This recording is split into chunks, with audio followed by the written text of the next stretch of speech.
Okay, beautiful people. So I've been receiving so many questions about studies in the Netherlands, and today I'm going to be giving you some answers so that you know how it is. All right, and I will be giving them to you in any order. And also, please, if you intend to study in the Netherlands come September 2025, admissions is open right now, and for some countries and in some universities, it's closed already. However, remember there is also a visa deadline. There is also a date you have to pay your tuition fee plus living costs plus visa fee plus insurance to your university for them to actually apply for your visa. I hope you understand. Everything has a date here. Now, you need to understand that Netherlands is one of those top countries where the laws are very strict. Okay, ignorance before the law here is no excuse, and if the law holds you, you have to, and you are charged, you have to pay a fine. Do not forget that. Now, if a university says our application deadline is 1st of January and our tuition deposit deadline is maybe 1st of March, make sure you respect that date, otherwise you would be sanctioned. Now let's go to the questions internationals have been asking me. First question is, Milton, how did you come to the Netherlands? First thing first, I came to the Netherlands via a student visa. I came via the student pathway. Okay, so I didn't come here with a visit visa. No. There are reasons why I didn't come with a visit visa, and you guys know the reasons already. So I have my own life to live. That's why I choose the student pathway. Now, I've answered that question. Let's go to the next question. What happens if I use a visit visa and come to the Netherlands? What would be my fate? Can I get a job? No, you cannot get a job when you come here with a visit visa to the Netherlands. The answer is simple. Now, for you to get a job in the Netherlands, you need some certain things. I will be talking from a student perspective. You need to have accommodation contract. You need to take that contract and go to the municipality for the municipality to give you what we call BSN number, which is like a tax registration number. Then after that, you need to open a bank account. Okay, then after that, when the bank account is ready, then you are good to go. You now need to start looking for jobs. Now, if you come in with a student visa, how are you going to get accommodation? First thing first, you can get accommodation. Sometimes you may get it, but you need to ask yourself this question: what if I get the accommodation? I still need to go to the council to collect a tax number, right? Now, when you are going to the council, remember you need to go with your birth certificate and your visa, your passport. Now, when you reach the council, they are going to notice that you came with a visa for less than 3 months, a maximum 3 months to stay in Europe. They won't be able to give you that tax number. There might be questions along the way which you might not get the tax number. If you do not get a tax number, you cannot open the bank account. And without you getting these three things alongside, vis-a-vis each other, you cannot get a job. Do you now see where the confusion sets in? And again, remember, all these details go to the immigration. We call them IND. Now, if your name is not in the system, how do you intend to work? That is the question. So the only option is you might end up asking for Aduro, right? I don't want to call the name. Those of you who know Aduro, please, if you don't know, comment below. Somebody is going to tell you.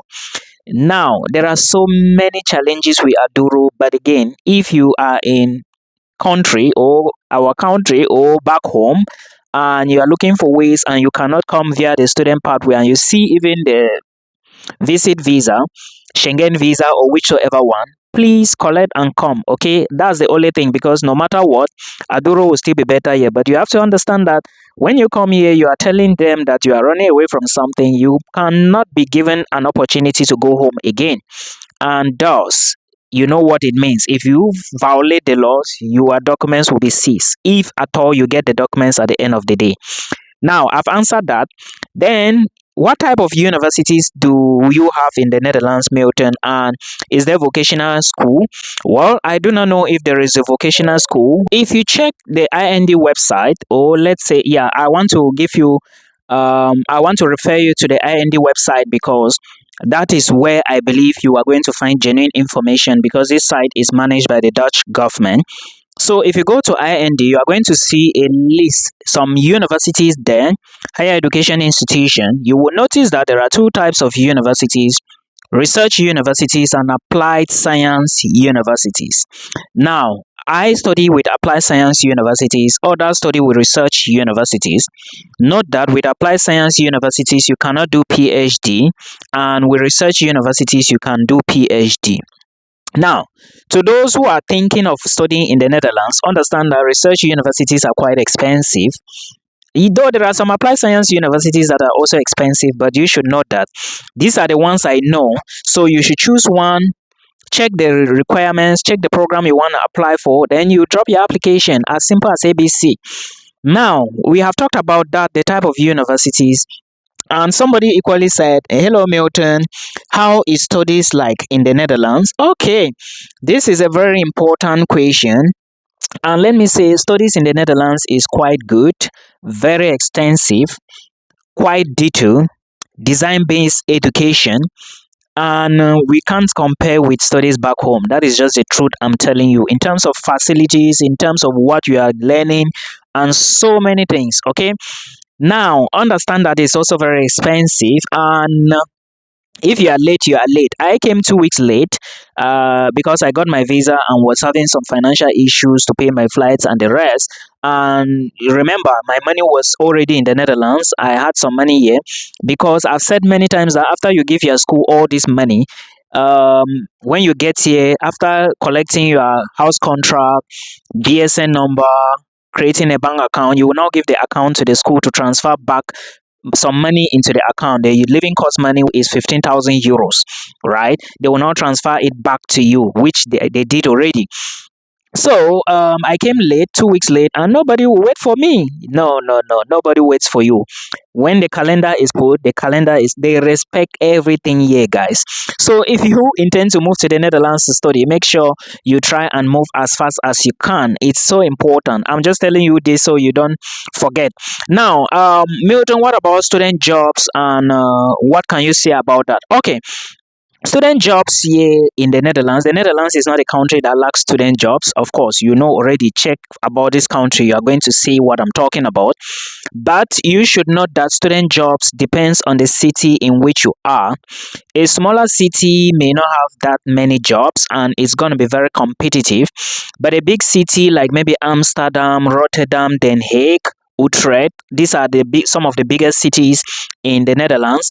There are so many student jobs, and do not forget that without your residence permit, your BSN number, your bank account, you cannot work. Okay, and the employer needs to give you a work permit. I hope you know that.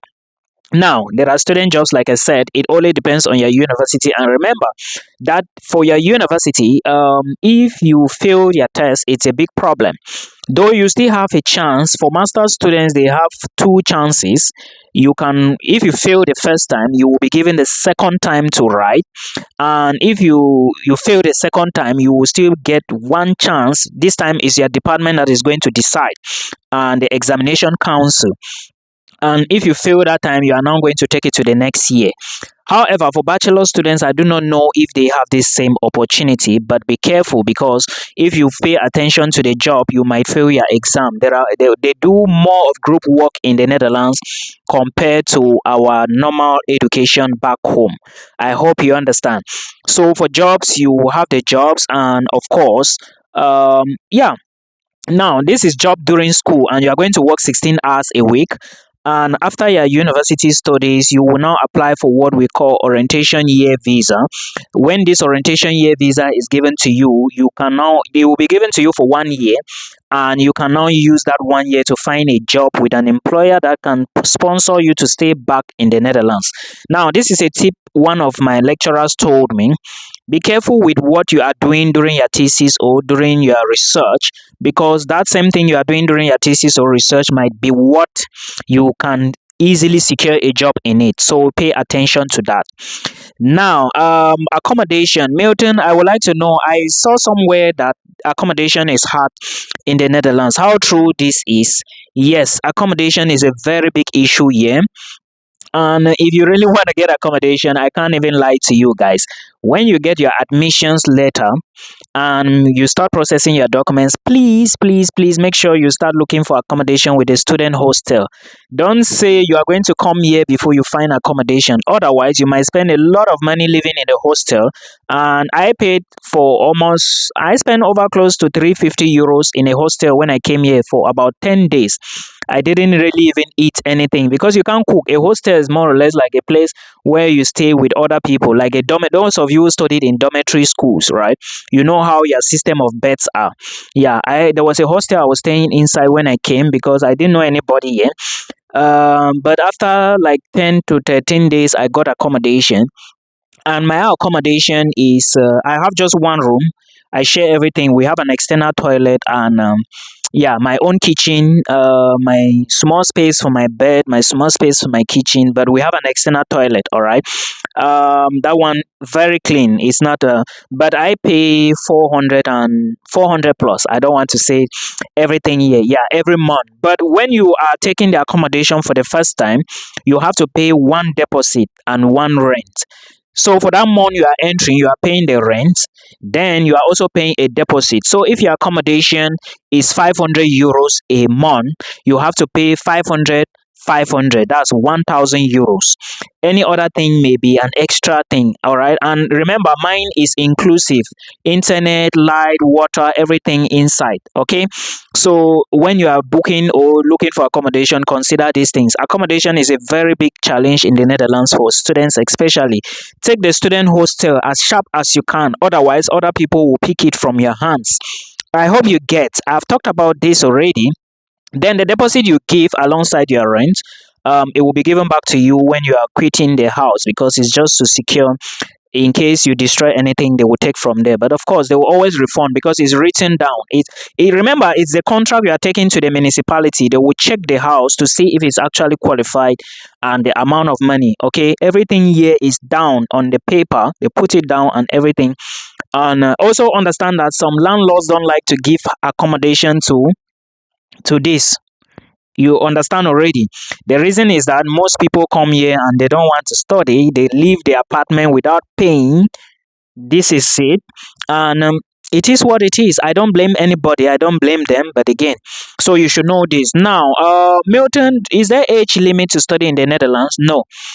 In as much as I know, if you have admissions, you are going to study here, and you should. I know people who are 35 years and they are studying bachelor's programs, and I know people who are like 35 also, they are doing masters. Okay, understand that bachelor's here is 4 years and masters here is 1 year, and you pay for bachelor's every year. But when you get admissions, they need just 1 year of your tuition, living costs 1 year, insurance 1 year, your visa application fee. These four, you join everything and put in the school account. Then when you get here, you get your living costs back. Check the other videos on the channel and follow me. There are only two embassies in Africa, one in Benin, one in Accra, Ghana, one in Cotonou in Benin.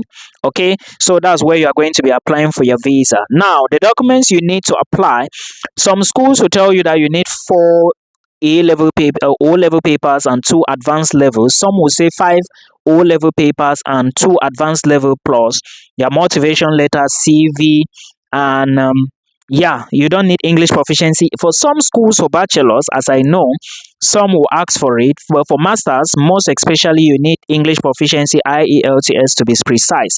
So please put all these things together. I've talked about visa already. There are a lot of videos on the channel. Please check them and see you September, hopefully.